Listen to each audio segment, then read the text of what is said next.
ओम शांति। 16 जून 2026 की सूर्य मधुर महावाक्य हैं। सुनते हैं आज की बाबा की मधुर मूल्य।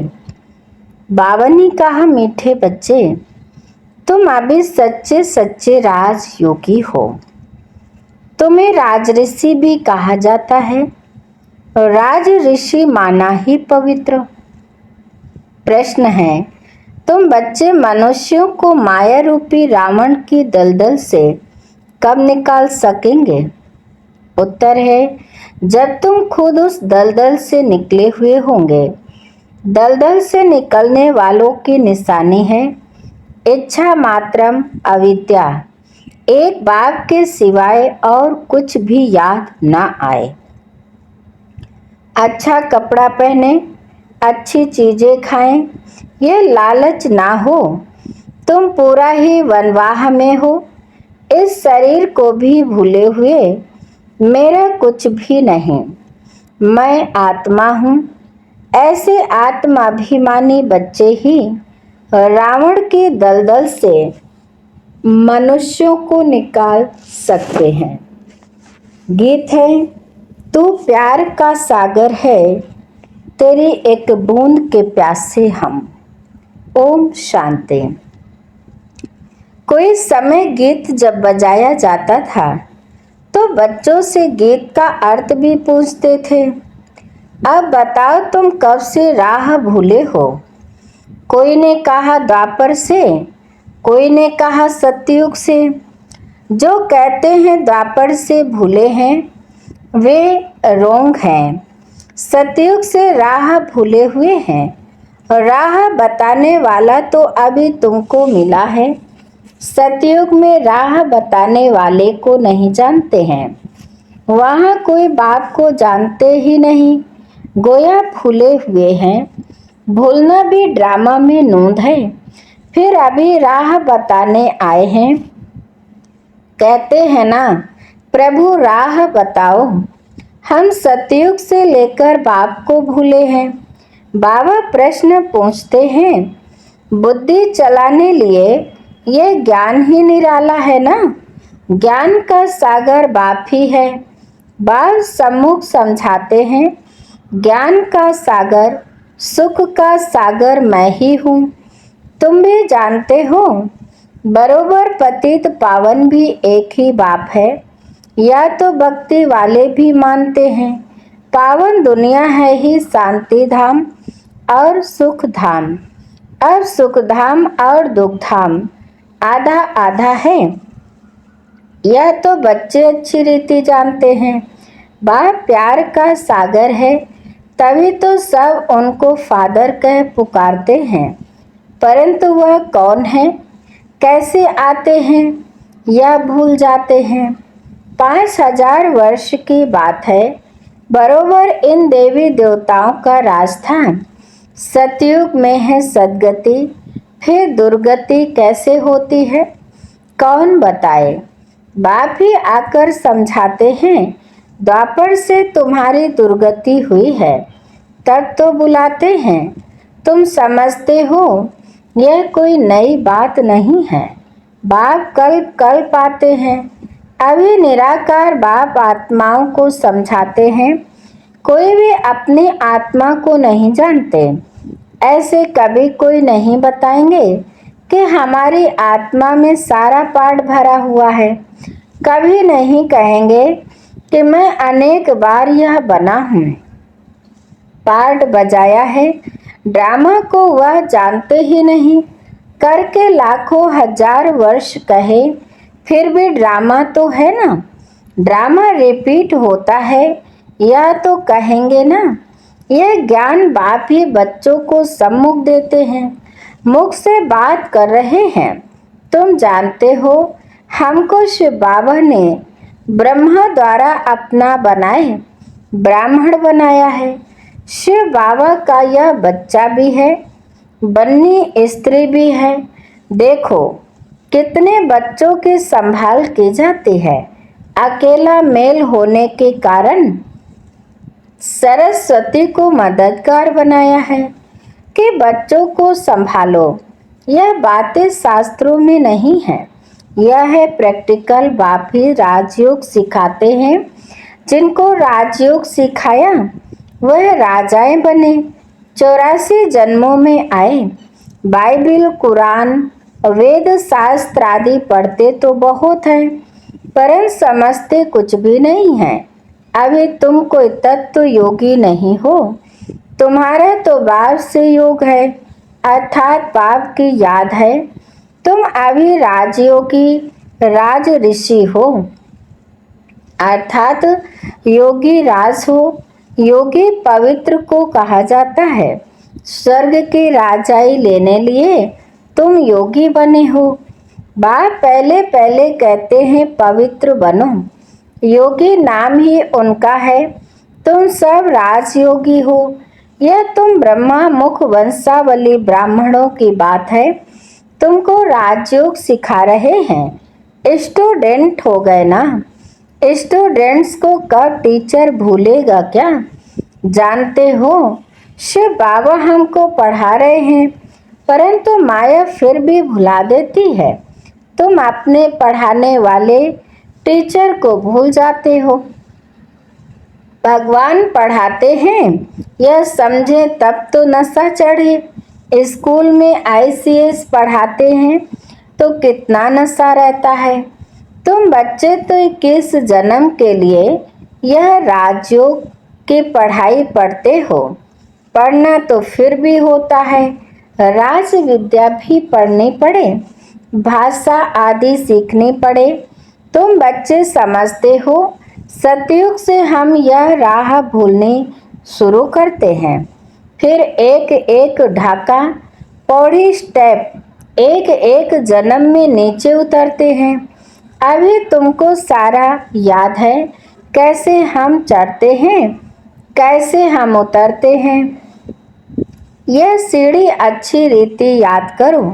84 जन्म पूरे हुए, अब हमको जाना है तो खुशी होती है।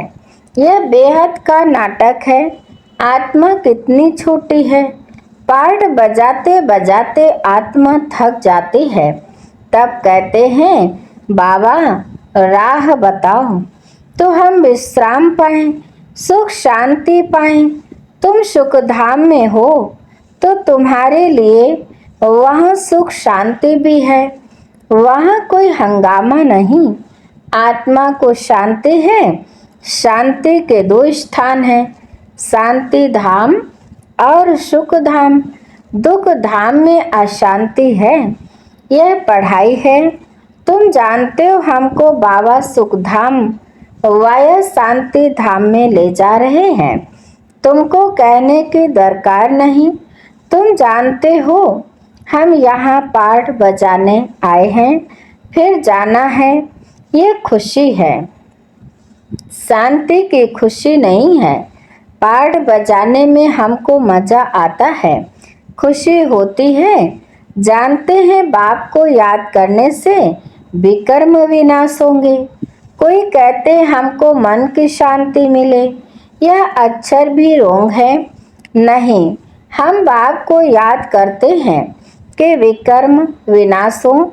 शांत तो मन रह न सके, कर्म बिगड़ रह नहीं सकते।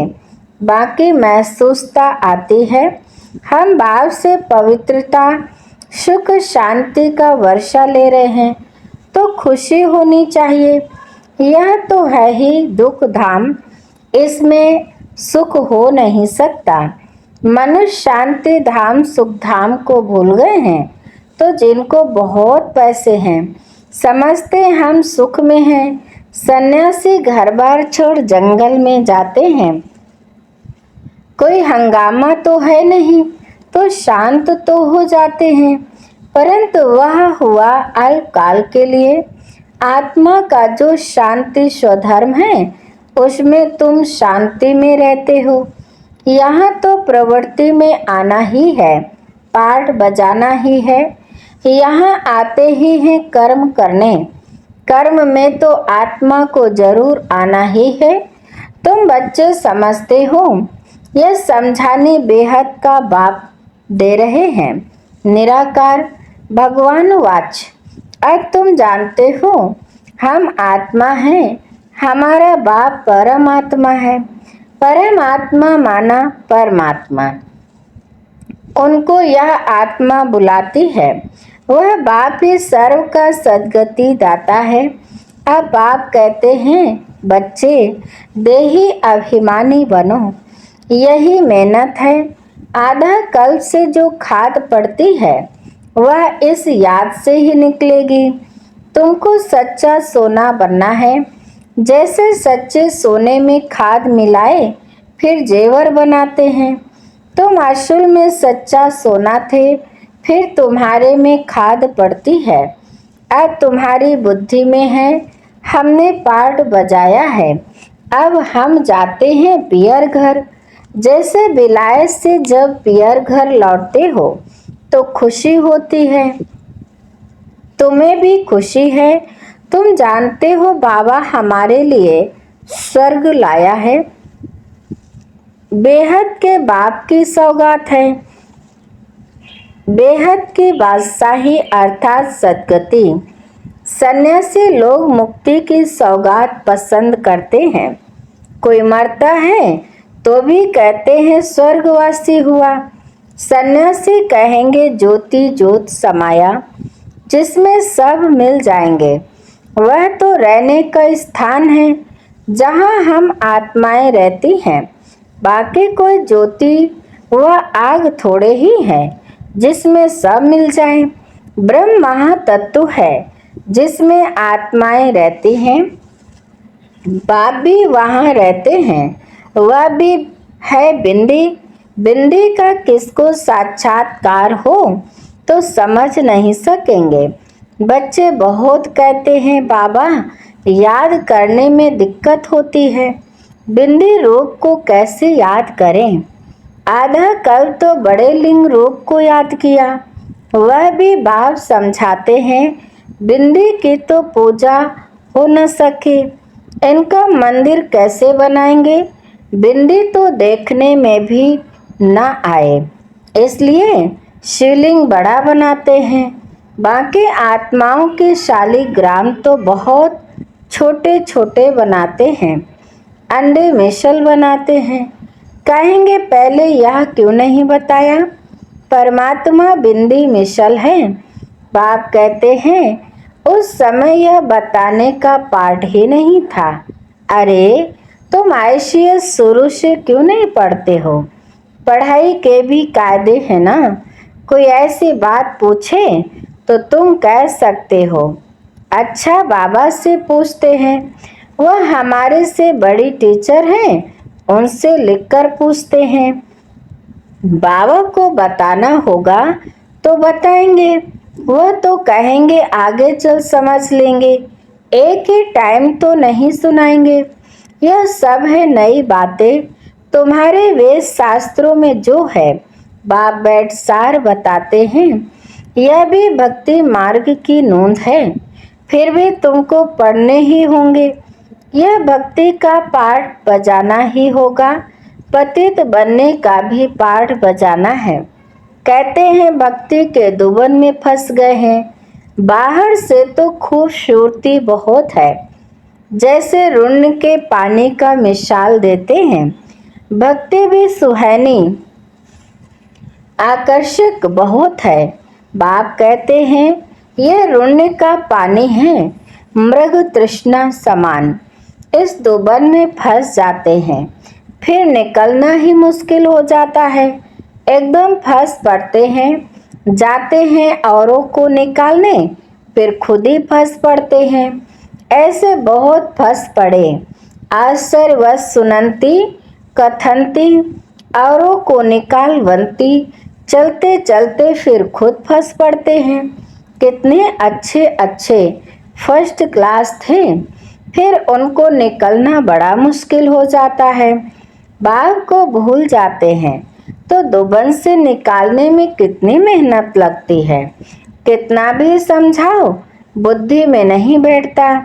अब तुम समझ सकते हो कि हम माया रूपी रावण की दलदल से कितना निकले हैं।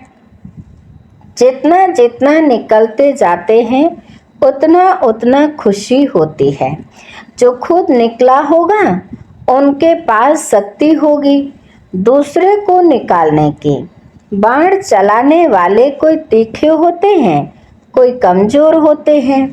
भील और अर्जुन का भी मिसाल है ना। अर्जुन साथ रहने वाला था।